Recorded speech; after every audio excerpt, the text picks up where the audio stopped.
It's fortuitous that I'm here on a centennial of Ronald Reagan's birth. It's a good time, a 100-year mark, to try to assess who Ronald Reagan is, and I hope to try to help you with that. The main concern Ronald Reagan that consumed his life was the menace of the Soviet Union.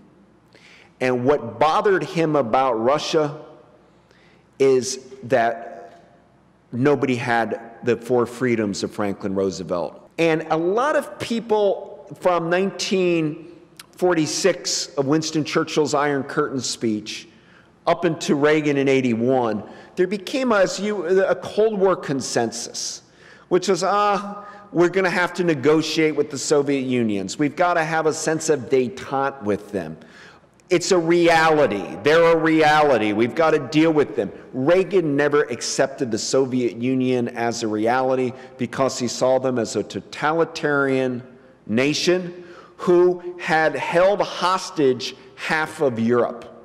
Now, this brings us to the big topic of Reagan and why his stock is rising as president. And there are a number of reasons, but I want to deal with before we get to the political ones and the controversies surrounding political ones, there are historical ones as a Cold War statesperson, which is this fact.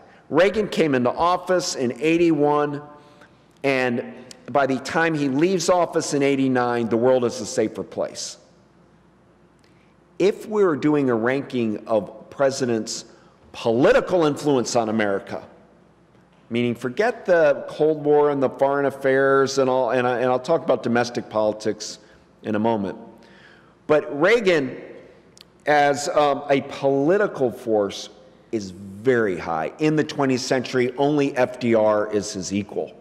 Reagan's election was a revolution. It's the beginning of not just a pendulum swinging in another direction, but it's the beginning of the feeling that the federal government has expanded too much. It's the beginning of a rollback of federal expenditures, a beginning of the notion of tax cutting to the point where nobody, Democrat or Republican, wants to run and say they want to raise taxes.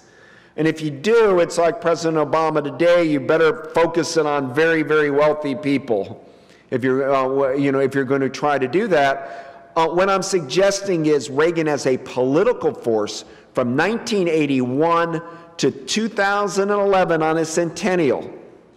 That's a pretty long run so far. We are living in the age of Reagan.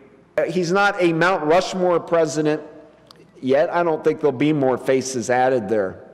But if there were two faces that the American people, I think, would want to see added to Mount Rushmore, it would be, for Democrats and for all Americans at this point, Franklin Roosevelt, and Ronald Reagan, certainly for Republicans, and more for all the American people. Thank you.